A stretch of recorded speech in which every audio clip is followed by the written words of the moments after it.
उभे बिटे बरी करकटे बरी ठेवोनिया तुळसी हार गळा कासे पितांबर आवडे निरंतर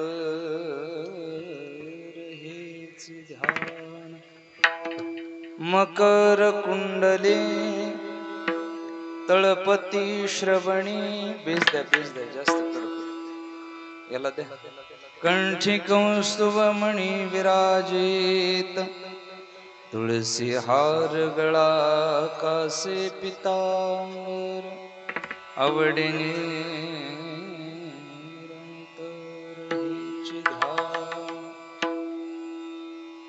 तुका म्हणे माझे हेच सर्व सुख पाहिण श्रीमुख आवडीने तुळसी हार गळा कासे पितांबर आवडे निरंतर हेच ध्यान सगळ्यांनी माझ्याकडे लक्ष द्या इकडे बघा सगळ्यांनी टाळी वाजून भजन म्हणायचा विठ्ठल विठ्ठल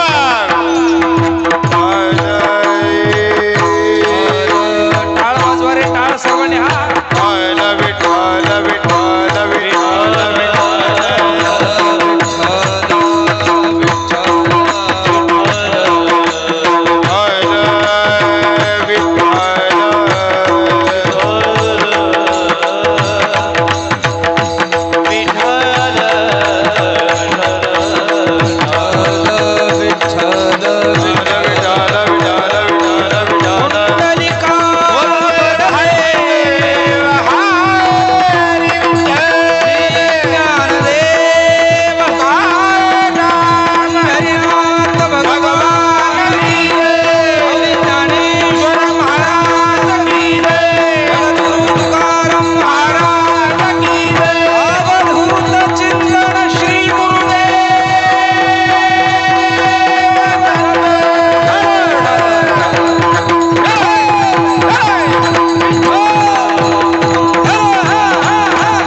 संजीवयत्यखिल शक्तिधर स्वधाम्ना अन्यांश्च हस्तचरण श्रवणत्वगादीन्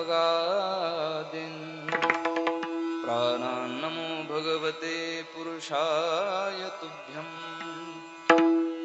शुक्लां ब्रह्म विचारसार परमा माद्यां जगद्व्यापिणीं वीणा पुस्तकधारिणीमभयदां जाड्यन्धकारापहां हस्ते स्फाटिकमालिकां विदधतीं पद्मासने संस्थिता वन्दे तां परमेश्वरीं भगवतीं बुद्धिप्रदां शारदाम्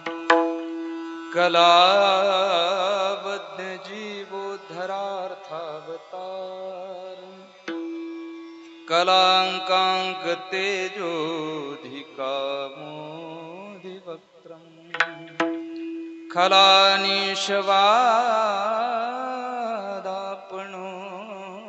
दार्यदक्षम् समाधिस्थमूर्तिं भजे ज्ञानदेवम् महायोगपीठे तटे भीमरथ्या वरं पुण्डरीकाय दातुमिन्द्रैः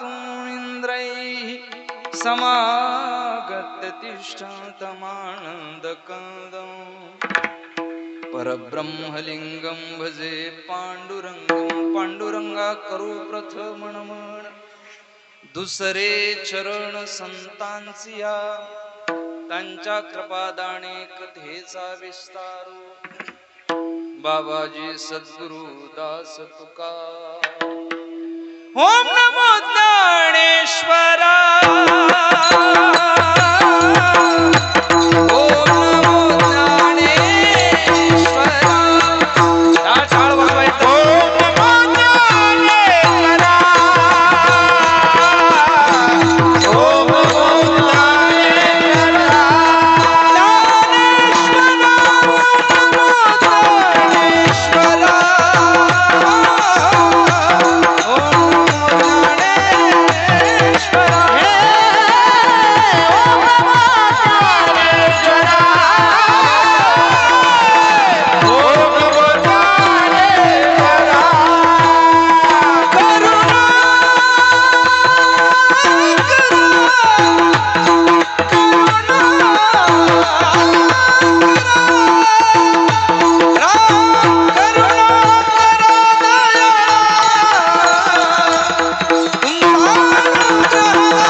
काय माझी वाणी मानिल संतांसी रंजवू चित्तासे आपुलिये सुंदर ते ध्यान उभे विटेवरी करकटेवरी ठेवणिया तुळसी हार गळा कासे पितांबर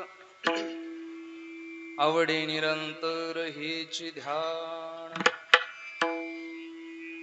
आनंद कंद सच्चिदानंद गण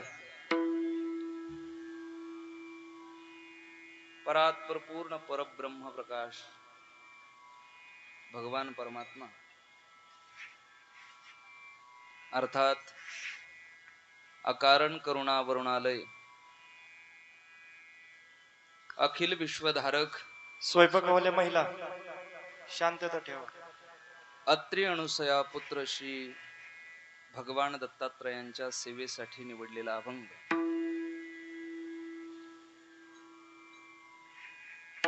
अलौकिक कार्य तत्परता काव्य तत्परता प्राप्त संत महान वैष्णव भक्त जगद्गुरु जगद्वंद्य संत हृदय सम्राट श्री तुकोबाराय यांचा चार चरणाचा आणि तुकोबाराय स्वतःच्या आवडीविषयीची अभिव्यक्ती देणारा किंबहुना भगवंताचं ध्यान विशद करणारा हा अभंग आजच्या या दुसऱ्या दिवसाच्या कीर्तन रूपी सेवेसाठी निवडलेला आहे. विठ्ठल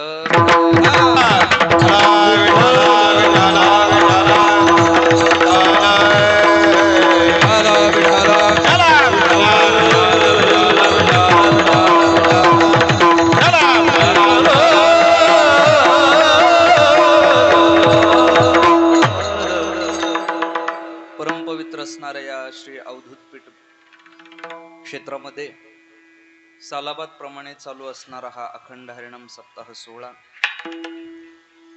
श्री भगवान दत्तात्रयांच्या जन्मोत्सवानिमित्त दरवर्षी होत असतो.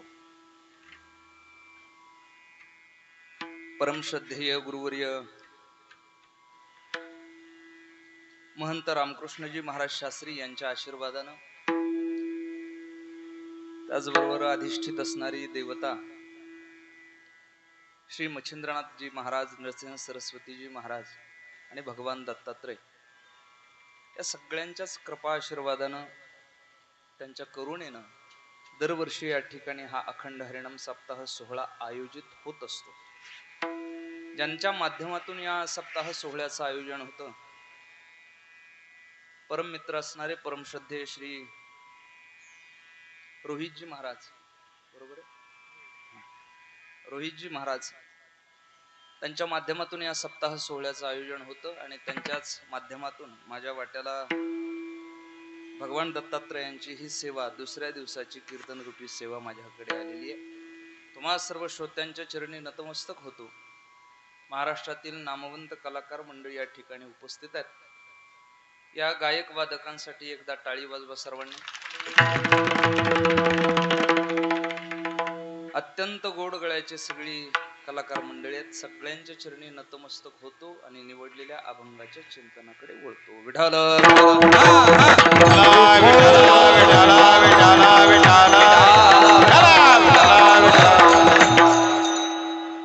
अभंग जगद्गुरु तुकोबरायांचा आहे. प्रसंग अखंड हरिनाम सप्ताह सोहळ्याचा. सप्ताह सोहळ्यातला दुसरा दिवस ध्यानपर प्रकरण असावं आणि त्या निमित्तानं निवडलेला हा अभंग आहे. जगद्गुरु तुकोबराय स्वतःच्या आवडीची अभिव्यक्ती या अभंगामध्ये देत आहेत. का तर दोन ठिकाणी तुकोबरायांनी स्वतःची आवड असं विशद केलेलं. अभंगाच्या दुसऱ्या चरणामध्ये सांगत असताना महाराज म्हणतात, आवडे निरंतर हिची ध्यान. आणि शेवटच्या चरणामध्ये महाराज म्हणतात, तुका म्हणे माझे हेची सर्व सुख, पाहीन श्रीमुख आवडीने. स्वतःची आवड विशद करतायत. भगवंताच्या स्वरूपाचं लक्षण या अभंगामध्ये, स्वरूप लक्षण त्या ठिकाणी विशद केलेलं आहे. विठाल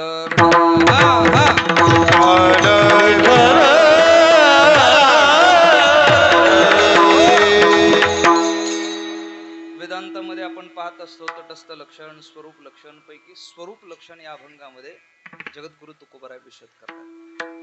आवड सांगतायत जगद्गुरु तुकोबराय. मी आपल्या समोर आवड घेऊन आलेलो आहे. या जगामध्ये प्रत्येक माणसाची स्वतःची आवड आहे. काय आहे? प्रत्येकाची आवड आहे.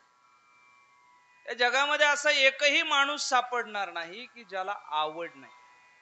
काहीतरी आवडतंय. हे आवडत नसेल ते आवडतंय, ते आवडत नसेल ते आवडतंय, पण काही का होईना आवडतंय. म्हणजे अगदी उदाहरणासह बोलायचं ठरलं तर गुलाबजाम आवडत नसतील तर जिलेबी आवडत असेल, जिलेबी आवडत नसेल तर श्रीखंड आवडत असेल, श्रीखंड आवडत नसेल तर सांगा की पुढचा पदार्थ, फुकट बी सांगू वाटत होय, बासुंदी आवडत असेल, काहीतरी आवडत असेल. ज्याला काहीच आवडत नाही त्याला गांजा आवडत असेल, काही का होईना आवडत असेल ना. पण बिना आवडीचा माणूस आवडतच. आणि ही आवड शास्त्र म्हणतं कार्यानुमेय असते. ती शब्दात व्यक्त करता येत नाही, स्वरूपाने सिद्ध करता येत नाही, पण हे कार्यातून आवड दिसत असते. विठ्ठल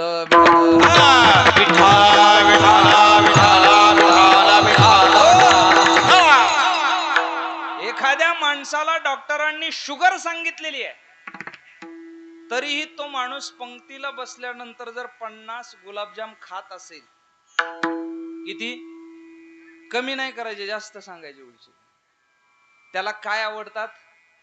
गुलाबजाम. जीविताचा धोका सुद्धा त्या ठिकाणी त्या आवडी पुढे पत्करायला तयार आहे. तो कशा पुढे? आवडी. आणि जगाचं निरीक्षण करून पहा, आवडीच्या पुढे स्वतःचा जीव द्यायला माणसं तयार आहेत. आवड एवढी मोठी आहे महाराज. विठाल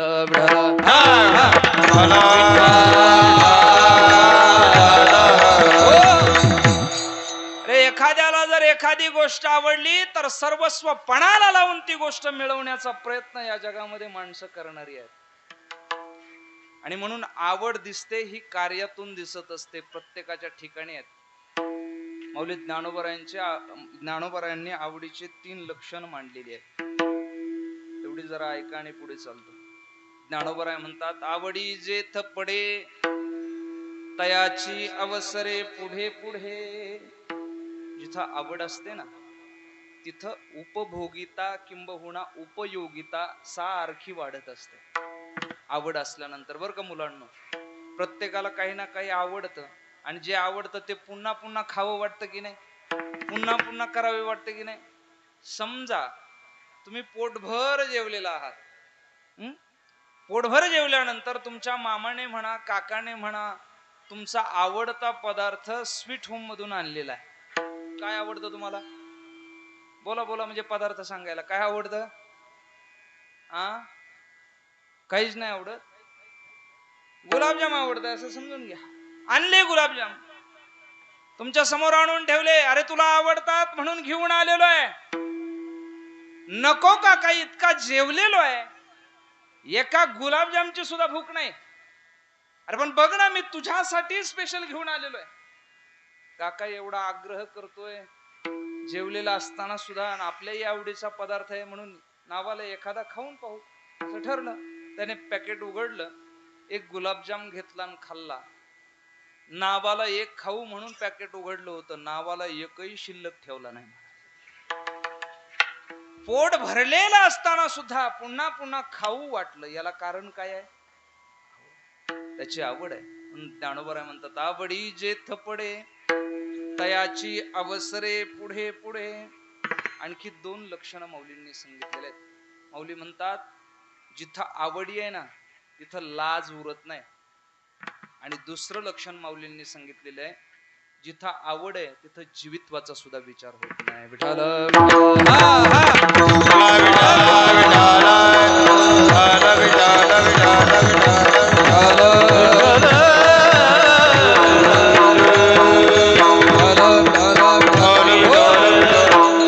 ज्ञानोबरायांची भाषा आहे का, आवडी अतिसाच परिजीवित्व हे सरम.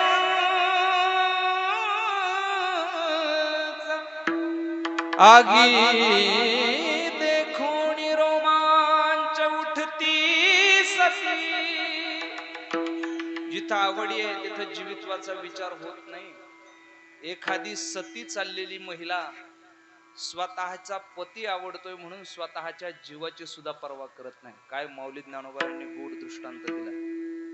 पहा तुम्ही, एखाद्या पतिव्रतेचा नवरा चितेवर त्या ठिकाणी त्याचं पार्थिव शरीर ठेवलेलं आहे आणि त्या पतिव्रतेने पाहावं, पाहिल्यानंतर संपूर्ण जीवनाचा इतिहास तिला आठवत असतो.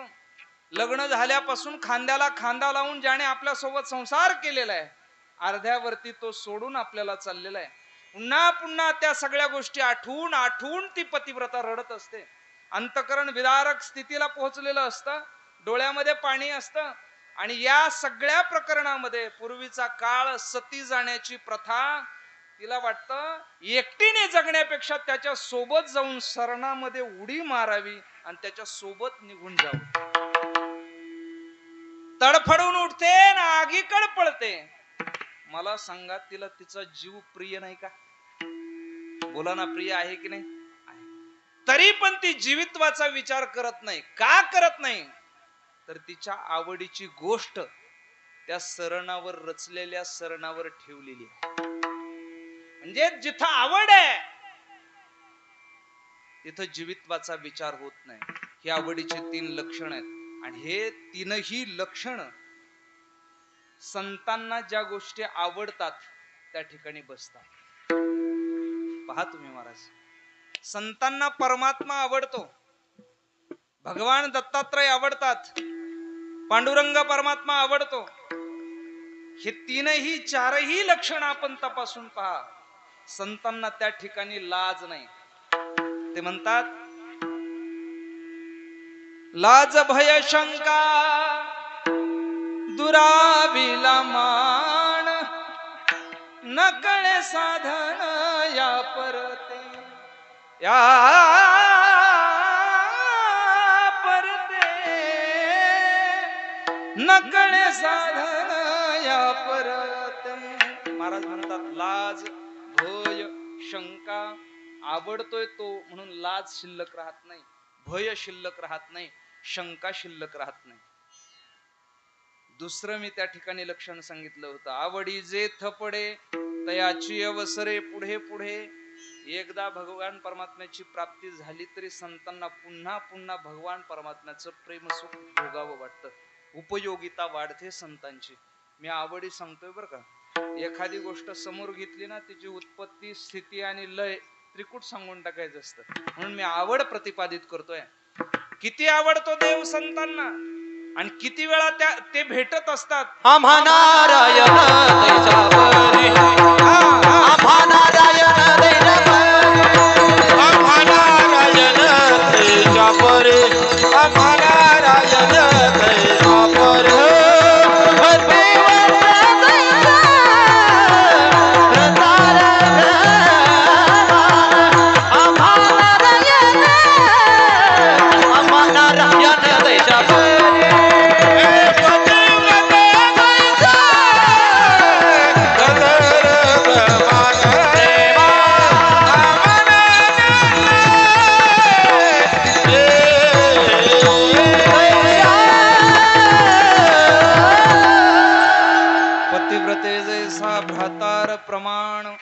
आम्हा नारायण तैसा परी.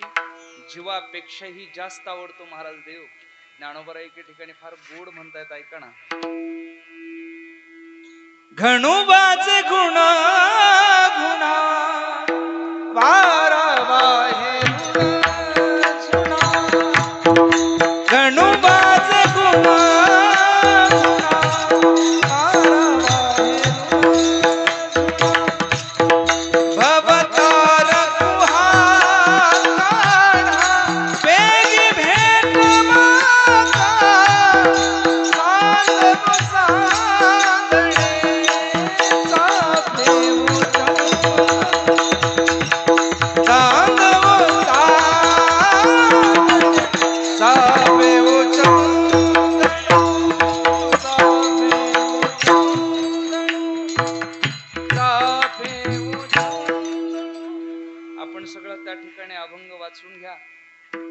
ज्ञानोबारायांना किती आवडतो देव. जीवीची जीवा प्रेम भावाची भावा आणि तुझ वाचून केशवा आणूनावडे. आणू सुद्धा तुझ्याशिवाय आवडत नाही. याचा अर्थ काय, पुन्हा पुन्हा उपभोगिता उपयोगिता तयार होते संतांच्या ठिकाणी. आणि तिसरं लक्षण सांगितलं होतं मी, संतांच्या ठिकाणी भगवंताच्या विषयीची असणारी जी आवड आहे त्या आवडीच्या पुढे जीवित्वाचा विचार सुद्धा होत नाही. विठाल हो,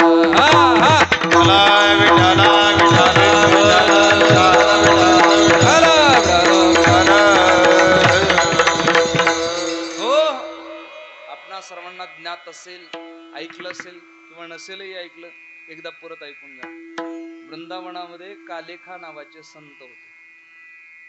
जीवित्वाचा विचार होत नाही या मुद्द्यावर मी बोलतोय बरं. बिहारीजींच्या मंदिराच्या समोर असायचे. मुसलमान समाजातले फकीर संत होते. लक्षपूर्वक ऐका. रोज बिहारीजींच्या मंदिराचं ते त्या ठिकाणी निरीक्षण करायचे. काही माणसं या दरवाजामधून आतमध्ये जातात. जाताना त्यांच्या चेहऱ्यावरचा भाव, त्यांच्या अंतःकरणाची स्थिती, हे सगळं ते पाहायचे. आणि तीच माणसं बाहेर आल्यानंतर पुन्हा त्यांच्या चेहऱ्यावरचे बदललेले भाव, अंतःकरणाची स्थिती, हेही ते पाहायचे. आणि त्यांना आश्चर्य व्हायचं, आतमध्ये जात असताना जो अंतःकरणाचा भाव आहे त्या भावाचा परिणाम बाहेर येत असताना चेहऱ्यावर दिसायचा. डोळ्यामध्ये आसू असायचे. कारण अनेक प्रेमी मंडळी त्या वृंदावनामध्ये बिहारीजींकडे जात असतात. आणि मी नेहमी म्हणत असतो, महाराज कधी वाटलं ना फिरायला जायचंय, कुठे जाऊ नका, ज्याचा त्याचा वैयक्तिक प्रश्न आहे, पण मानवी जीवनात आल्यानंतर माणसाने एकदा तरी वृंदावनला जावं. एकदा काय असो नसो, मी काय ट्रिपवाला बुवा नाही, महा काय धंदा बिंदा नाही, ज्याच्या सोबत जाऊ वाटेल त्याच्या सोबत जा, पण जा महाराज. मनाला म्हणत राहायचं महाराज नेहमी, चलो चलो मन श्री वृंदावन धाम, चलो मन श्री वृंदावन धाम, चलो चलो मन श्री टाळ वाजवा, टाळ. वृंदावन धाम. चलो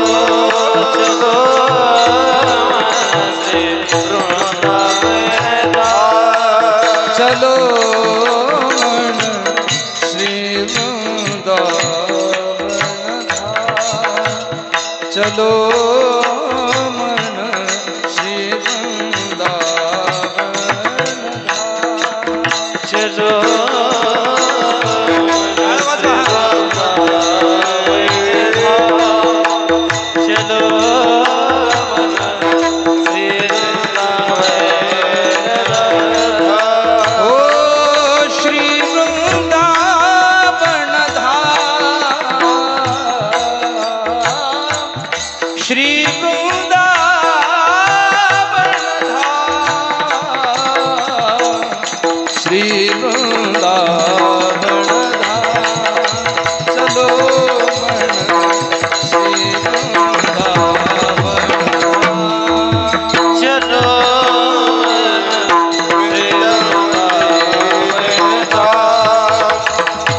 चलो मन श्री वृंदावन वृंदावन की गलियों में राधे, वृंदावन की गलियों में राधे, चलो श्री वृंदावन धाम, चलो श्री वृंदावन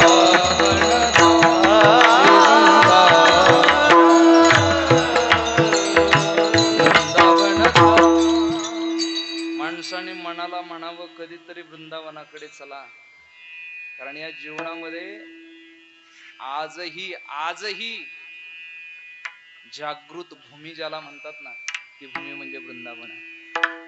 वृंदावनातल्या कणाकणाने, त्या ठिकाणी वृंदावनातल्या क्षणाक्षणाने, पाणापाणाने भगवंताचं प्रेम उपभोगलेलं आहे. म्हणून मुसलमान समाजातले संत आहेत कालेखा, मंदिरासमोर आहेत, सगळ्यांचं निरीक्षण परीक्षण करतायत.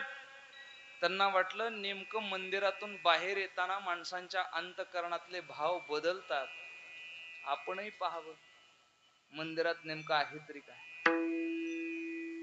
काय असा नेमका फरक पडतोय. माणसांच्या अंतःकरणातले भाव, माणसांचे चेहरे, माणसांचं सगळं बदलतं. का बदलत असावं म्हणून स्वतः निघालेले आहेत आणि बिहारीजींच्या दर्शनाच्या रांगेमध्ये उभा आहेत.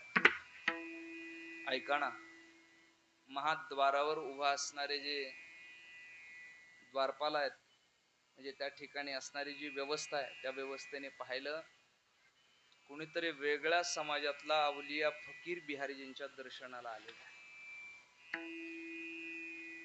अगोदर थांबवलं आणि विचारलं, बाबा किधर जा रहे हो? बिहारी जी के दर्शन जा रहा हूं. बाबा ध्यान रखे, पवित्रता बरकरार रहनी चाहिए. अगोदर इंटिमेशन दिलं महाराज, पण शेवटी पोहोचलेली माणसं आहेत.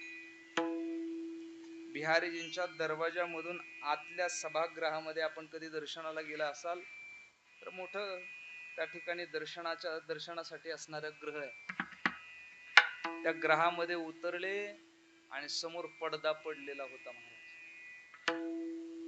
सगळी लोक पडदा निघायची वाट पाहत होते. आता दिसेल मग दिसेल, आता दिसेल मग दिसेल, वाट पाहू लागले सगळे. कालेखाई वाट पाहतात. एकदाचा पडदा हटला आणि कालेखांनी समोर उभा असणाऱ्या बिहारीजींचं दर्शन घेतलं या डोळ्याने. आणि दर्शन घेतल्यानंतर अचानकपणे सतारीवर बोट पडावं, सतारीच्या तारा छेडाव्या, अशा अंतःकरणाच्या उर्मी छेडल्या गेल्या. आणि जेव्हा उर्मी छेडल्या गेल्या तेव्हा डोळ्यातून घळा घळा घळा घळा पाणी व्हायला लागलं. एका कडेला एका कोपऱ्याला कालेखा उभा आहेत आणि दर्शन घेत आहे. कधी चालता चालता बिहारीजींच्या समोर आपण आलोत कळालं सुद्धा नाही. त्या मंदिरातली प्रथा आहे, येणाऱ्या प्रत्येक भाविकाला जो समोर येतोय जवळ येतोय त्याला तीर्थ देण्याची. सगळे हात वर करत होते, कालेखांनी हात वर केला, तीर्थ हातावर घेतलं, पण तीर्थाचं नेमकं करतात काय हे त्यांना माहित नव्हतं. कारण त्या ठिकाणी त्यांच्या परंपरेत तीर्थाला काही स्थान नाहीये. म्हणून नेमकं तीर्थाचं काय करायचं म्हणून त्या तीर्थाची अवहेलना झाली. तीर्थ खाली टाकलं आणि हे तिथं उभा असणाऱ्या सगळ्या सेवकांनी पाहिलं. जसं तीर्थाचा अवमान झालेला त्यांनी पाहिला, सगळं सोडलं, धाड धाड धपा धपा उड्या कालेखांच्या समोर मारल्या आणि कालेखांना धरलं. महाराज धरून मंदिराच्या बाहेर काढलं, सांगितलं फिर से कभी भी बिहारी जी के मंदिर में नहीं आना. कालेखा म्हणतात जीवनात एकदाच दर्शन झालं आणि असं झालं, परत बिहारीजी म्हणतात येऊच नको. पण ही संत मंडळी आहेत महाराज, लोकांसोबत नाही भांडत. आपले भांडणं म्हणजे लोकांसोबत ना. तुला फाडू काय? कोणाला? माणसाला. कोण? माणूस. बघ तू फाडलं तो फाडणार नाही का? आपली भांडणं इकडं. संत माणसांना काही बोलत नाही महाराज, ते भांडतात कोणाशी? डायरेक्ट देवाशी. महाराज तुझी इच्छा आहे ना मी परत येऊ नये, जा, येणार नाही. धमक लागते महाराज या गोष्टीला. एवढं सोपं आहे देवाला म्हणायचं तुझी इच्छा असेल तर येणार नाही. ह्या धमकीच्या गोष्टी आहेत महाराज. आणि ही धमक कशाने तयार होत असते माहित आहे? परमार्थाने तयार होत असते, स्थितीने तयार होत असते. जसं तुकोबाराय म्हणतात ना, तुझं वाटे आता ते करी अनंता. तुका म्हणे संता लाज माझी. हे म्हणायला काय लागतं? आपण गेलो तरी म्हणतो सुखाच ठेव, निघालो तरी म्हणतो सुखाच ठेव. अरे तुला वाटेल तसं कर. ही संतांमध्ये असलेली धमक आहे. नाही येणार परत दर्शनाला. आणि या जीवनामध्ये सुद्धा रस राहिला नाही. जे आवडतंय त्या आवडीनेच जर मला दूर ढकललं असेल तर या जीवनात आता जगण्यात अर्थ नाही. देह जावो अथवा रावो, देह जावो अथवा रावो,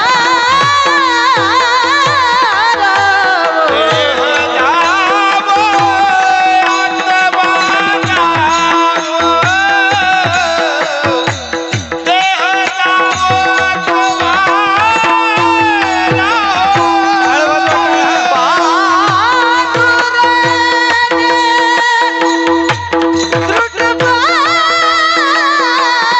रावो,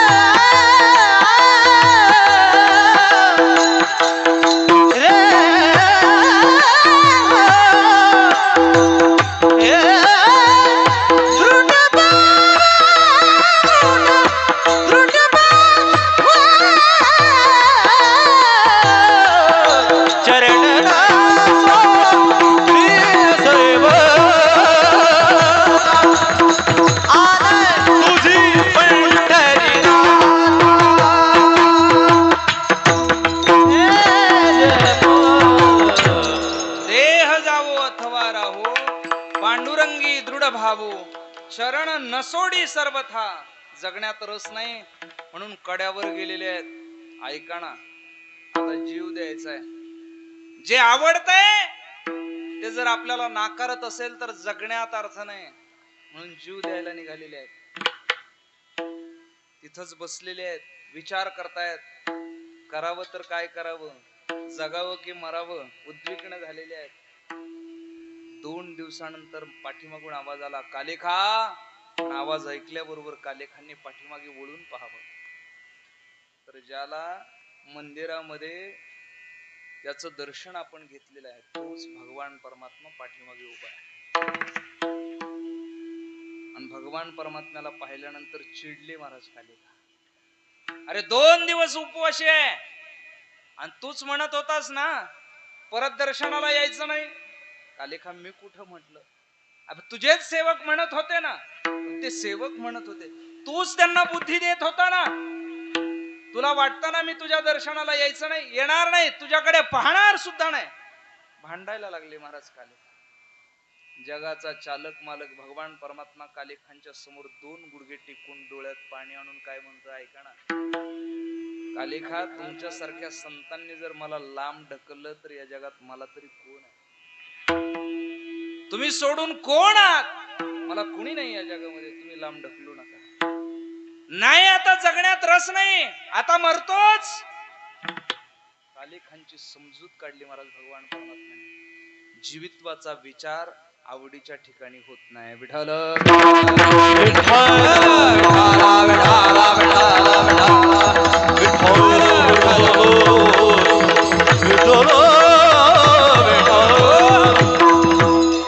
आणि मानवी जीवनामध्ये जीवापेक्षा फार काय आवडतं महाराज? काही आवडत नाही. संतांची आवड अशी आहे महाराज. आणि ही संतांची आवड आपल्याला कार्यानुमेय दिसत असते, कार्यातून दिसत असते. ही संत मंडळी भक्ती करत असताना एखाद्या स्वरूपाची भक्ती सुद्धा करतात. स्वरूपाची भक्ती करतात महाराज. वेगळ्या वेगळ्या संतांनी वेगळ्या वेगळ्या स्वरूपाची भक्ती केलेली आहे. गणपती बाप्पाची भक्ती केली कोणी?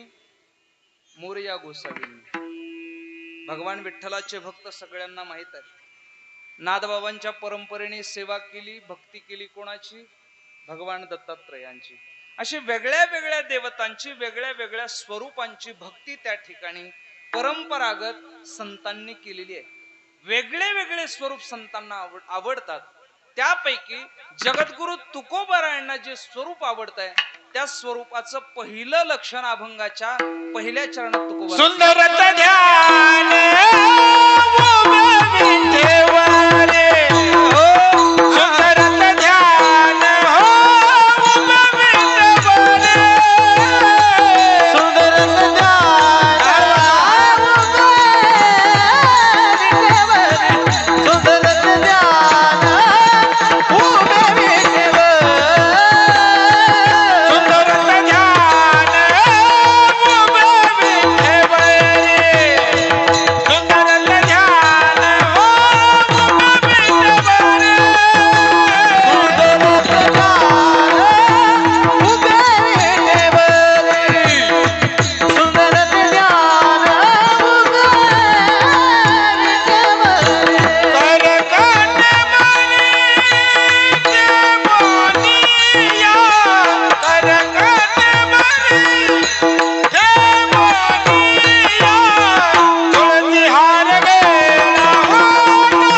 माणसं गोळा केलीत महाराज.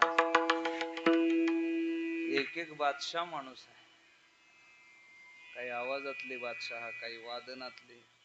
गुरुजी काही काही ठिकाणी एक कार्यकर्ता वाजवाय नसतो. पखवाजाला गटे नाहीत, गटे दगड लावी देतो, दगड. अक्षरशः येण्याला तारा नसतात महाराज.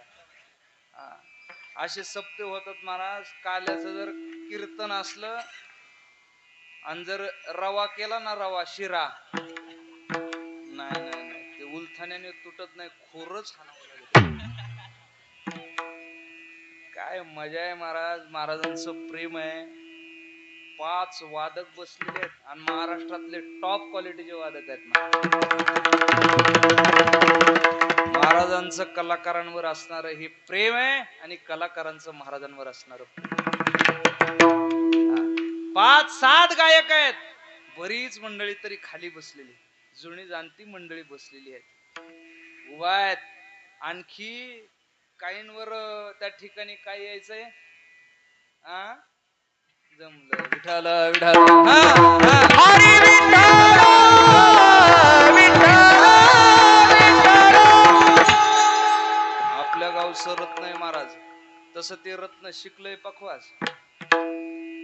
हा, पण दम लावतोय गाण्यासाठी महाराज. काय गोड त्या ठिकाणी. टाळी वाजवा एकदा प्रवीण महाराज.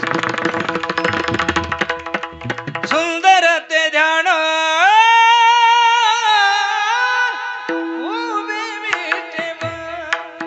ताकद आहे महाराज, दम आहे आवाजामध्ये.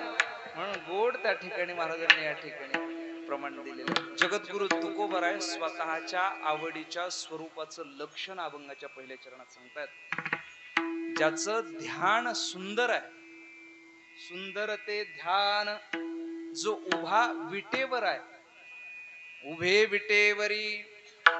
एवढंच नाही, कर कटेवरी ठेवून या.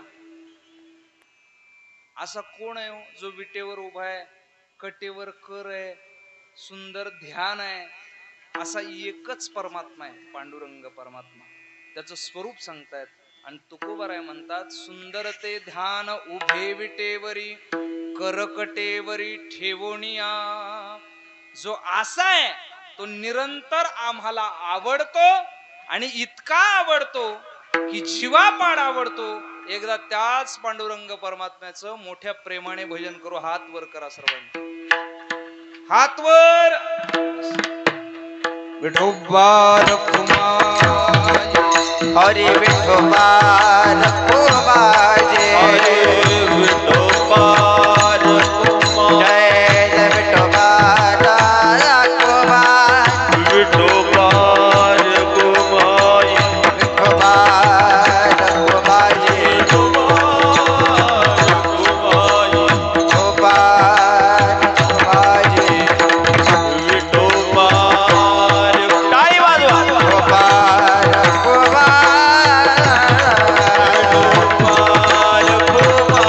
हरे विठोबा रखुमाई, विठोबा रखुमाई, विठोबा रखुमाई, विठोबा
विठोबा रखुमाई हसत हसत विठोबा रखुमाई म्हणत होते काही जण महाराज.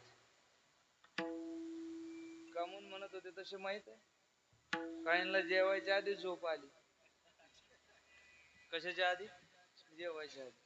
हे उत्तम आहे महाराज. 7 ते 9 कीर्तन मग जेवण, नाही तर अगोदर जर जेवण मग कीर्तन असलं ना, गाड्या अशा लोडला लागत आणि लोडला लागून आमच्याकडे बघा कस काय होत आहे आता, असं असं बघत असत. तरी पण 7 ते 9 मध्ये सुद्धा काही बादशाह झोपतात महाराज, आम्ही पाहिलेत. 7 ते 9 मध्ये ते कायमचे झोपलेले ते जागेच नाही, कायमचे झोपतात महाराज. आणि समोर बसवून झोपतात. आमचे गुरुवारी नेहमी म्हणायचे महाराज, जे समोर बसून कीर्तनकाराच्या झोपतात ना, ते कीर्तनकारांना काहीतरी म्हणत असतात. हा, ज्याचा त्याचा विषय आहे. झोपत असतात माणसं. एक पठ्ठ्या म्हणलं हे भजन मध्ये मध्ये कशासाठी, ते मध्ये मध्ये झोप आली की थोडी झापड, थोडी ते निवारलं पाहिजे, त्याच्यासाठी हे विठोबा रखुमाई ज्ञानेश्वर म्हणून आनंदाने भजन केलं महाराज. तुम्ही फार आनंद वाटला. भजनानंदी माणसं असावीत, तेव्हा कीर्तनाला मजा येत असते. जगद्गुरु तुकोबारायांनी स्वतःची आवड पहिल्या चरणात स्पष्ट केलेली आहे. हा, थोडं इकडं बघा, थोडं राहिला. आवड स्पष्ट केलेली आहे. कोण आवडतात तुकोबारायांना? तर पांडुरंग आवडतो. आता एक शंका उत्पन्न करतो, त्या शंकेचं निरसन करतो आणि जेवढा जमेल तेवढा अभंग सोडतो. ऐका. तुकोबारायांना पांडुरंग परमात्मा आवडलेला आहे. कोण आवडलेला आहे? पांडुरंग परमात्मा. साध विचारतो महाराज, तुकोबारायांना जे आवडलेलं आहे, तुकोबारायांची जी आवड आहे, ती योग्य आहे का अयोग्य आहे? बोला बोला बोला. योग्य. कशी आहे? योग्य. आवड सुद्धा योग्य अयोग्य असते महाराज. कशी आहे? योग्य. काही संत म्हणतात तुकोबारायांची ही जी आवड आहे ना, या आवडीला योग्य म्हणायचं नेमकं कसं? काही संत मंडळी पूर्वपक्ष मांडतात. एक थोडासा पूर्वपक्ष लक्षामध्ये घ्या. आवडतं नेमकं माणसाला काय? बरं साधं विचारतो, गोरं आवडतं का काळं आवडतं? सरळ सरळ काय आवडतं? भगवान परमात्म्याचा रंग कसा आहे? आणि तुकोबारायांना तो काळा रंग आवडतो. अरे इथं मुलगी काळी पटना महाराज नवरदेवाला. किती अडचणी आहेत लग्नाला. लग्नाला आहेत का नाही अडचणी? आहेत ना. इकडं आहेत ना, इकडं बी म्हणजे सारखंच आहे काय. एवढ्या अडचणी असून सुद्धा जर एखादी काळ्या कलरची मुलगी असेल तर तो मुलगा म्हणतो तसा राहतो, पण उगच गुतू नका रे मला. आवडतं का कोणाला? मग रूपाने त्या ठिकाणी तुकोबारायांच्या आवडीचा जर पूर्वपक्ष म्हणला तर रूपाने भगवान परमात्मा काळा आहे, तरी तुकोबारायांना आवडतात का? सबळे परब्रह्म आवडे जीवा, सबळे परब्रह्म आवडे जीवा, सबळे परब्रह्म आवडे जीवा, सबळे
जगाच्या बाजारामध्ये सगळ्यांना गोरा कलर आवडतो, तुकोबारायांना काळा आवडतो. जरा गुणाने पहा, रूपाने, गुणाने आणि कार्याने या 3 गोष्टीने तुकोबारायांची आवड ही जगाच्या विरोधाभास दाखवते जगाच्या तुलनेमध्ये.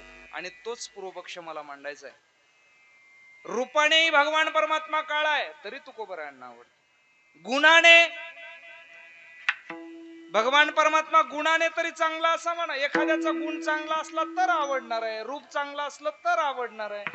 गुणाने तरी तो कसा आहे, काय त्याच्या गुणाचं वर्णन केलंय महाराज गोकुळातल्या. असा अट्टल चोर आहे, त्याच्यासारखी चोरी अजून कुणी केलेली नाही महाराज.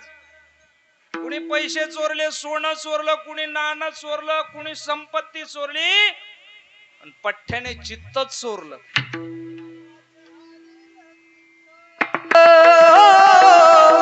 हरिले माझे हरिले चित्त रे, हरिले माझे हरिले चित्त चित्त, हरिले माझे हरिले चित्त हो, हरिले माझे हरिले चित्त, हरिले माझे हरिले चित्त, हरिले माझे हरिले चित्त, हरिले माझे हरिले चित्त, हरिले माझे हरिले चित्त, हरिले माझे हरिले चित्त.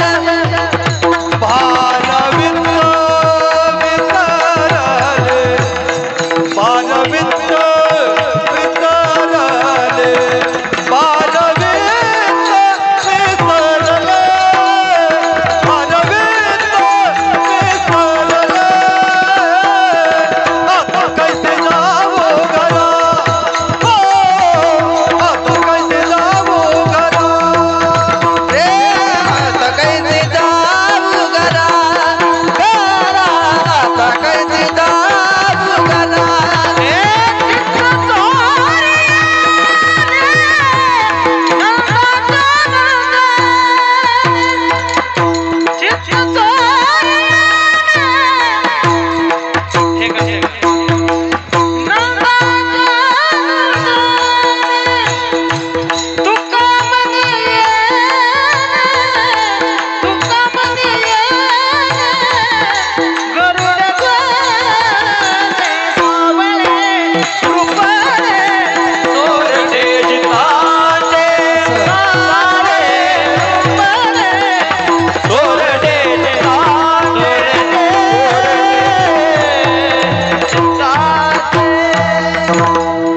चित्त चोरिले नंदाच्या नंदने, तुका म्हणे येणे गरुड ध्वजे. चित्ताचं चोरण्याचं काम त्या ठिकाणी भगवान परमात्म्याने केलं. रूपाने काळा, गुणाने चोरटा. अहो इतके त्या ठिकाणी त्या गोकुळामध्ये भगवान परमात्म्याने खोड्या केल्या. खोडकर गुणाने. मुलगा खोडकर आवडतो का शांत आवडतो आपल्याला? शांत आवडतो. हा भगवान परमात्मा एवढा खोड्या करत होता. एके ठिकाणी एक गवळण म्हणते, फार गोड म्हणते, चालताना चालताना चालताना चालताना वेड लावी तुझा कान्हा, कान्हा वेड लावी तुझा कान्हा, गोकुळाला गोकुळाला गोकुळाला गोकुळाला, वेड लावी तुझा कान्हा, कान्हा वेड लावी तुझा कान्हा. हो वेड करून सोडलं गोकुळाला. चोऱ्या केल्या, खोड्या केल्या. गुणाने सुंदर नाही, रूपाने सुंदर नाही, आणि कार्याने सुद्धा सुंदर नाही. एक एक मुद्दा मांडता येईल, माझ्याकडे वेळ फार कमी आहे. मला 9:15 थांबायला सांगितलेलं आहे संयोजकांनी. ऐका, तीनही गोष्टीने सुंदर नसताना सुद्धा तुकोबारायांना भगवान परमात्मा आवडतो. कसं काय? बुद्धीच्या हिशोबाने विचार केला तर आपण मांडलेला पूर्व पक्ष बरोबर आहे, पण श्रद्धेच्या हिशोबाने विचार केला तर आपण मांडलेला पूर्व पक्ष चुकीचा. जगद्गुरु तुकोबारायांची श्रद्धा आहे. तुकोबाराय रूपाला, गुणाला, कशालाच मानत नाहीत. मानतात एक भगवान परमात्म्याला. आणि त्या भगवान परमात्म्याविषयीची अभिव्यक्ती देताना तुकोबराय म्हणतात आवडे निरंतर हिची ध्यान. कोणतं ध्यान? तर मकर कुंडले तळपती श्रवणी कंठी कौस्तुभ मणी विराजित. आणि तुकोबराय म्हणतात हे माझं सर्व सुख आहे आणि हे सुख मला निरंतर आवडतं. पुन्हा एकदा स्वतःची आवडी अभंगाच्या शेवटच्या तुका म्हणे माझे हेची सर्व सुख